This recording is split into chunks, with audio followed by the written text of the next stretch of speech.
तो हेलो दोस्तों, फिर से मैं एक बार आपको स्वागत करता हूँ सेल्फ स्टडी पार्ट में। आज आप लोगों को बहुलक निकालना सिखाएंगे। दरअसल दोस्तों, हम लोगों ने पहले एक बार और वीडियो बना चुका हूँ जिसमें हम लोगों ने माध्य निकालना सिखाया था। तो याद है बच्चों, माध्य कितने विधि द्वारा निकाला जा सकता है? बताओ जल्दी से कमेंट में करके। तो बच्चों, माध्य जो होते हैं वो तीन तरीका से आप निकाल सकते हैं। जैसे कि आपको क्या नाम है, प्रत्यक्ष विधि, दूसरा था आपको माध्य कल्पित विधि और तीसरा था पद विचलन विधि। तो आइए आज हम लोग बहुलक निकालेंगे दोस्तों। बहुलक देखिए, ये भी एग्जाम में बार बार पूछ जाते हैं। अगर 2 नंबर में पूछ सकता है, वरना 3 नंबर में भी ये सवाल रहता है। दरअसल ये जो क्वेश्चन है ये इस तरह से क्या आता है कि एक ही क्वेश्चन देगा आपको, बोलेगा क्या इनका बहुलक भी निकालिए, इनका माध्य निकालिए, या माध्य निकालिए और माध्य का निकालिए। तो आइए आज हम लोग बहुलक कैसे निकाला जाए सवाल पर फोकस करें। तो सबसे पहले जो डाटा दिया हुआ है, जो आंकड़ा दिया हुआ है, जो सारणी दिया हुआ है, इसको हम लोग बोलते हैं बारंबारता बंटन सारणी। जो सोया हुआ है, इसको देखिए जैसे सुना हुआ है ना, इसको हमको क्या करना है, सीधा करना है पहला का। तो आइए हम यहाँ पे से हल करते हैं। सबसे पहले जो सारणी है इसको हम क्या करेंगे, सीधा करेंगे। सीधा करने से पहले यहाँ पे क्या लिखा हुआ, 14 में लिखा हुआ आज वर्षों।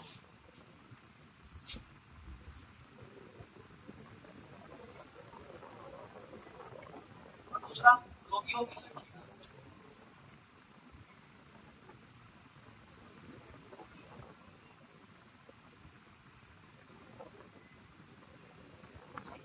तो आइए बच्चों, मैं उतार देता हूँ। अब ये मान लीजिए, इसके बाद आप जिस हिसाब से दिया हुआ है अंतराल, उस हिसाब से लिखिए फटाफट। जैसे 5 से लेकर के 15 तक, फिर 15 से कितना है बच्चों, 25, फिर 25 से 35, फिर 35 से 45, 45 से 55 और 55 से 65। गई ना इतने बच्चों, 55 से 65। ठीक है, अब बताइए इनके रोगियों की संख्या कितनी है। मतलब 5 से 15 जो वर्षों के रोगी है वो कितने हैं, 6 हैं। ऐसे 15 से 25 साल के रोगी कितने हैं, 11 हैं। इस तरह से 21, इस तरह से यहाँ पर 23 और इसमें ये 14 और ये कितना है बच्चों, 5 है। चलिए आइए, इसका मतलब ये हुआ कि 5 से 15 साल के उम्र वाले कितने रोगी हैं। तो रोगी की संख्या कितनी है, 6।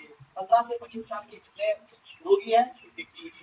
इसी तरह से बाकी और भी डाटा दिया हुआ, इस हिसाब से हम देख सकते हैं। जैसे कि 55 से 65 साल के आयु वाले कितने रोगी हैं। तो कितने रोगी हैं, रोगी की संख्या कितनी है, 5 है। ठीक है बच्चों, तो आइए बच्चों, तो इनका हम लोग बहुलक निकालना सीखते हैं। इनका बहुलक निकालना कोई खास भारी चीज नहीं है। आपको एक फॉर्मूला दिया जाएगा, एक सूत्र दिया जाएगा, उन्हीं के हिसाब से आप इसको बैठाइएगा और बहुलक निकल जाएगा। बाबू बताते हैं हम 2 नंबर 100% लिखा हुआ है, एकदम लिखा हुआ है, याद कर लो, तैयारी करो, एकदम डूब जाओ, अभी से ही कूद जाओ, मान जाओ, लेकिन याद करो, बनाओ किसी तरह से। और जो फॉर्मूला देंगे इसको याद करना है, और हम ये कल सुनेंगे भी फॉर्मूला आपसे। तो चलिए, बहुलक निकालने का फॉर्मूला क्या होता है बच्चों, बहुलक निकालने का फॉर्मूला होता है L plus F1 minus F0 by 2F1 minus F0 minus F2 into H। बस बहुत सारा सिंपल फॉर्मूला है। क्या फॉर्मूला है बता दो बच्चों, बहुलक निकालने का फॉर्मूला है, मेरे साथ दोहराओ। L plus F1 minus F0 by 2F1 minus F0 minus F2 into H। देखिए, इसको F0 भी बोल सकते हैं और F0 भी बोल सकते हैं। अगर आपको जीरो सहूलियत लगता है आप जीरो बोलिए, वरना नोट बोलना है तो F0 भी बोल सकते हैं। क्लियर है? चलिए, इसका मतलब क्या हुआ यहाँ पर, तो L बोलते हैं निम्न सीमा को। इसको बोलते हैं बच्चों, बहुलक वर्ग की निम्न सीमा को L कहा जाता है। F1 किसे कहा जाता है, बहुलक वर्ग की सीमा को। F0 किसे कहा जाता है, या F0 किसे कहा जाता है, बहुलक वर्ग की ऊपरी सीमा को। F2 किसे कहा जाता है, बहुलक वर्ग की निचली सीमा को। और H किसे कहा जाता है, ऊंचाई को। ऊंचाई मतलब अंतर, जो बहुलक वर्ग की होगी या फिर कोई सी भी वर्ग की अंतर होगी, उनको अंतर को हम लोग क्या बोलेंगे, H। दरअसल H मतलब ऊंचाई होता है बच्चों। ठीक है, तो आइए हम लोग सोल्व करते हैं। सबसे पहले आप चेक करिए, निकालना क्या है बहुलक। बहुलक मतलब जो बहुत बार आया है। बताइए ऐसा कोर्स कितने साल के रोगी है जो बहुत बार बीमार पड़े, बहुत रोगी है, कितने उम्र के रोगी है जो बहुत ज्यादा है। तो अगर हम चेक करें बच्चों, देखो ये जो 5 से 15 साल की, ये तो 6 ही हुआ है। 15 से 21 साल के जो है वो कितने हैं, 11 है। लेकिन थोड़ा गौर से देखो तो 35 से 45 साल की उम्र के रोगी कितने हैं, 23। कितने हैं, 23 है। तो ये वाला मेरा हो गया बहुलक वर्ग की सीमा। क्या हो गया ये बच्चों, बहुलक वर्ग की सीमा। इनमें से निम्न सीमा तुम्हारा कौन सा हो जाएगा, 35। तो हम यहाँ लिख देते हैं शॉर्ट में, L बराबर कितना हो गया, 35। देखो बाबू, इधर वाले निम्न सीमा होते हैं और इधर वाले उच्च सीमा होती है। 35 क्या हो गया, निम्न सीमा। अच्छा, तो दोनों में अंतर कितना क्या है बच्चों, ऊंचाई कितना क्या है, देखो तो 35 और 45 के बीच, 35 और 45 के बीच ऊंचाई कितने का है, 10 का ऊंचाई है। तो h बराबर कितना हो गया 10। बहुलक वर्ग की सीमा, देखो बहुलक वर्ग की सीमा कौन सी है 23, मतलब f1 बराबर कितनी हो गया 22। बहुलक वर्ग की ऊपरी सीमा, ऊपरी में कौन है देखो तो बच्चों 21, मतलब f0 बराबर क्या हो गया 21। बहुलक वर्ग की निचली सीमा, निचले में कौन, नीचे में कौन है तो f2 बराबर कितना हो गया 14, 14 हो गया। ठीक है बच्चों, चलो याद याद करो। तो एल का मान कितना, अब जो सब डिटेल यहाँ लिखी है आपको क्या करना, इस डिटेल को यहाँ पे भर देना, बात खत्म, इसकी काट को गुणा भाग करना, तो ये चीज तो है। तो चलिए एल का मान कितना है 35 प्लस f1 का मान कितना है, देखो f1 का मान कितना है 23 22 माइनस f0 का मान या f0 का मान कितना है, देखो 21 बटे 2 का 2, दोनों के बीच में गुना, और f1 का मान कितना है बच्चों, f1 का मान फिर से 23 माइनस f0 का मान कितना है, मतलब f0 का मान कितना है 21, फिर माइनस f2 का मान कितना है, f2 का मान कितना है 14, 14 है, गुना h का मान कितना है बच्चों बताओ, h का मान कितना है 10। यहाँ पे समझ में आया, अगर इसको समझ में आया वो यस लिखेगा कमेंट में, और ये नहीं समझ में आया तो नो लिखना। जल्दी से फिर मैं बताता हूँ आगे कि कुछ नहीं किया गया, ये फॉर्मूला आपको सिर्फ याद करना है, बाकी जो जो चीज लिखा गया है उस हिसाब से इसको यहाँ पे क्या कर देना है, फुलफिल कर देना है, भर देना, मतलब जो मांगा, जैसे एल मांगा, एल का मान कितना बच्चों फिर प्लस है तो प्लस, इस तरह से जितना डाटा दिया गया इनको आप लिख।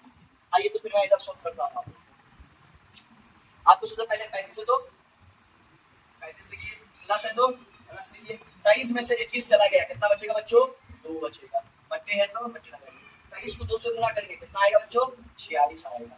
माइनस और माइनस बताओ ना कि बच्चों माइनस माइनस जोड़ते हैं तो 21 में 14 जोड़ेंगे कितना हो जाएगा बच्चों 21 रुपया, और 14 रुपये को जोड़ेंगे तो कितना आएगा 35 आएगा। और साइन किसका लगेगा, चिन्ह किसका लगेगा, तो बड़ा का, दोनों में से बड़ा कौन है बच्चों 21 मतलब माइनस इनटू और h कितना दिया हुआ देखो बच्चों, h कितना दिया हुआ था, सिंपल सी बात है, बराबर है तो बराबर 35 प्लस 2 बटे, अच्छा बताओ 46 में से 35 खा लिए कितना बचेगा, जल्दी बोलो तो 11 बचेगा नहीं, सिंपल है, इतना आसान है। अच्छा ये और ये चाहो तो काट सकते हैं, लेकिन क्या कटेगा नहीं कटेगा।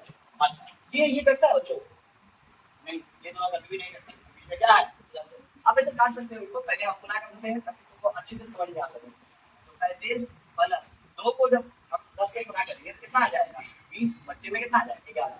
अब तुम्हारे पास दो ऑप्शन है, या तो आप इसको बिल का जोड़ बनाइए, फ्रैक्शन करके बनाइए, या तो फिर डायरेक्ट क्या करिए आप यहीं पे डिवाइड कर दीजिए, इसको भाग कर लीजिए और दोनों को आपस में जोड़ दीजिए। देखिए होशियार बच्चा वही है जो एग्जाम में जल्दी से जल्दी आपको क्वेश्चन को क्या करता हो सोल्व करता हो। आप ऐसे सोचिएगा क्या इसके नीचे हम एक लगाएंगे फिर एलसीएम लेंगे, फिर तो आपको काटना ही है ना, भाग करना ही है, क्यों उतना दिमाग लगाना है, सबसे पहले एक क्या कर लो भाग कर लो, क्योंकि छोटा नंबर होता है इजीली भागा हो जाएगा। आइए हम लोग भागा लगाते हैं 11 को 20 से, तो 11 एकदम 11 बचे कितना बचेगा 9, 1 डालेंगे 90, 11 8 88, कितना बचेगा बच्चों 2, 1 डालेंगे 20, 11 एकदम 11 फिर से 9, आपको आता रहेगा, जो ये पॉइंट के बाद दो अक्षर लेने काफी होता है। तो यहाँ पर कितना आया 35 प्लस, और जब इनको डिवाइड किए तो कितना आया आंसर 1.81। अब इनको जोड़ना है, देखो बच्चों ये रुपया है और ये पैसा है, क्या करेंगे रुपया में जुड़ता है ना कि रुपया पैसा में जुड़ता है। बहुत सारा बच्चा ये 35 के यहाँ जोड़ेगा, गलत है, ये पैसा है और ये रुपया में जुड़ेगा। तो बताओ बच्चों 35 रुपया और 1 रुपया कितना हो गया, मिला करिए 36, अब पॉइंट है तो पॉइंट और 81 मतलब 36.81 मतलब 36.81 इसकी आपका आंसर है। तो बताइए बच्चों बहुलक क्या हुई इसकी, इस सवाल की बहुलक क्या हुई 36.81। तो आप लोग बच्चों इसी टॉपिक को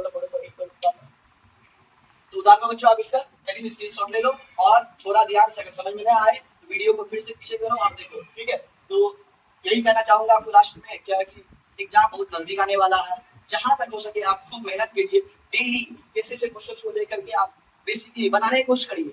और भी आदर्श अग्रवाल है, एनसीईआरटी से ढेर सारे सवाल है, वहां से आप उठाइए। तो फिर क्या नाम है, अगर प्रीवियस क्वेश्चन सेट आप देखिए वहां से भी आप देखिए क्वेश्चन को खुद से सोल्व करिए, समझ में नहीं आए एक बार फिर वीडियो को दिए, फिर से रिवाइज करिए और फिर कोशिश करिए। जब तक कोशिश नहीं करोगे तब तक नहीं जीतोगे। कभी परिश्रम व्यर्थ न जाता, दुनिया में सम्मान दिलाता, जो परिश्रम से कतराते वो जीवन भर पछताते हैं बच्चों। चलिए मैं आपके साथ उसी मतलब से फिर से अलविदा लेता हूँ, और फिर अगले टॉपिक में मैं आऊँगा जो माध्यिका होगा, ठीक है। तो इसके लिए बच्चों